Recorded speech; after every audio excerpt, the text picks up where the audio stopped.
مولاي صل وسلم دائما أبدا على حبيبك خير الخلق كلهم.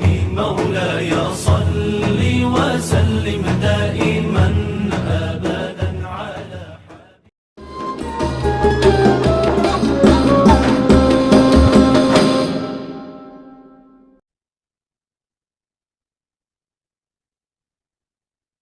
Assalamualaikum warahmatullahi wabarakatuh. Alhamdulillahi rabbil alamin. Assalatu wassalamu ala asrofil anbiya'i wal mursalin. Sayyidina Muhammadin wa ala alihi wa sahbihi ajma'in amma ba'du. Terutama marilah kita panjatkan puja-puji syukur kehadirat Allah Subhanahu wa taala yang mana telah memberi kita nikmat sehat hingga kita bisa berkegiatan pada hari ini. Salawat serta salam tak lupa kita junjungkan kepada Nabi besar Nabi Muhammad Shallallahu Alaihi Wasallam. Perkenalkan, nama saya Ahmad Hafiz Fatur Rahman dengan NIM 125132025. Di sini saya membawakan hadis tematik yang berjudul Ikhlas Beramal.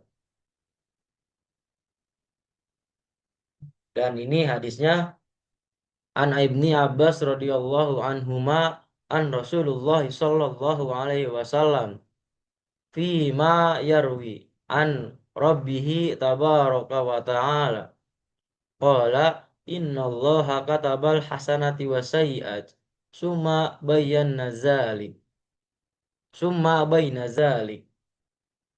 faman hamma bihasanatin falam ya'malha kataballahu indahu hasanatan kama kataballahu indahu hasanatan kamilah wa in hamma biha fa'amilaha kataballahu indahu asra hasanatin ila sab'i mi'ati syidfin ila ad'afin kasiratin wa in hamma bisayyi'atin falam ya'malha kataballahu indahu hasanatan kamilah wa in hamma biha fa'amilaha kataballahu sayyi'atan wahidah. Dari Ibnu Abbas radhiyallahu an meriwayatkan dari Rasulullah Shallallahu Alaihi Wasallam dalam hadis yang beliau riwayatkan dari tuannya Tabaraka wa Ta'ala berfirman, sesungguhnya Allah telah menetapkan kebaikan dan keburukan, kemudian menjelaskannya. Siapa yang berniat melakukan sesuatu kebaikan namun tidak jadi mengerjakannya, Allah tetap menulisnya sebagai kebaikan sempurna di sisinya. Adapun jika dia berniat melakukan sesuatu kebaikan lalu ia mengerjakannya, Allah Subhanahu wa taala akan menulisnya 10 kali lipat hingga 700 kali lipat, bahkan sampai sekian banyaknya kelipatan. Akan tetapi Allah tetapi siapa yang berniat melakukan sesuatu keburukan namun ia tidak mengerjakannya, Allah akan menulisnya di sisinya sebagai suatu kebaikan. Adapun jika berniat melakukan kejahatan lalu ia mengerjakannya, Allah akan mencatat sebagai suatu keburukan. Hadis riwayat Bukhari dan Muslim. Selanjutnya, hadis ini termasuk hadis kursi yang sumbernya dari Allah Subhanahu wa taala. Dan Allah telah menyampaikan kepada Rasulullah Shallallahu alaihi wasallam, dan Rasulullah telah menyampaikan kepada sahabatnya, salah satunya itu ada Ibnu Abbas radhiyallahu an. Dan dari Ibnu Abbas radhiyallahu an, beliau ada yang mencatat riwayat dari beberapa imam. Yang pertama ada Imam Sahih Bukhari, yang kedua ada Imam Sahih Muslim, yang ketiga ada Imam Sunan At-Tirmizi, yang keempat ada Imam Sunan An-Nasai, yang kelima ada Imam Musnad Ahmad. Dari kitabnya Bukhari Muslim dituliskan dalam kitabnya kitab Bad al-Khalq, dan dari empat imam yang tadi saya sebutkan itu beliau-beliaunya mencatat di kitabnya dalam kitab dalam kitab Al-Iman.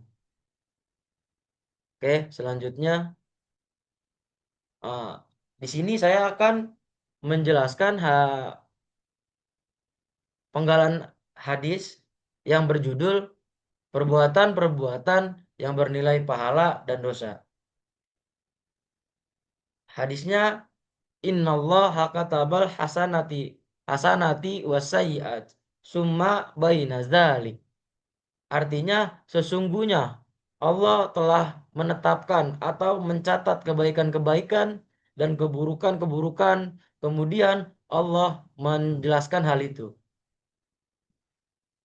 Nah, dari penggalan hadis ini yang saya garis bawahi itu ada dua. Yang pertama ada kataba, yang berarti memberi balasan. Maksudnya apa? Maksudnya Allah telah menetapkan aturan dan pencatat amal manusia. Dan yang kedua ada baina zalik, yang artinya menjelaskannya kepada dua malaikat tentang tata cara menulisnya. Maksudnya apa? Maksudnya Allah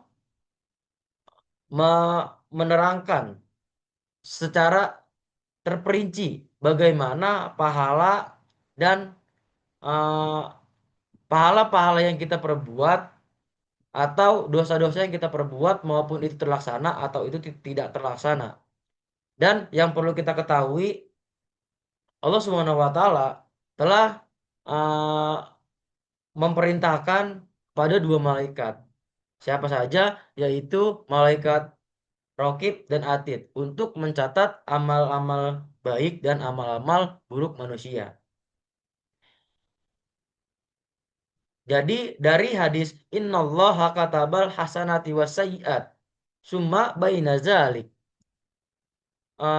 makna dari keseluruhannya yaitu sesungguhnya Allah telah menetapkan dan mencatat amal-amal baik serta amal-amal buruk. Kemudian Allah menjelaskan tata cara perhitungan pahala atau dosa dari amal-amal tersebut. Jadi, kelak entar di hari kiamat atau di hari akhir nanti, Allah akan memperhitungkan perbuatan perbuatan baik atau perbuatan-perbuatan buruk manusia yang ada di bumi ini. Mungkin itu saja yang bisa saya sampaikan. Kurang lebihnya mohon maaf. Semoga ini bisa menjadi uh, pengetahuan baru untuk teman-teman dan bisa menjadi pelajaran baru. Mungkin itu saja yang bisa saya sampaikan. Kurang lebihnya mohon maaf. Assalamualaikum warahmatullahi wabarakatuh.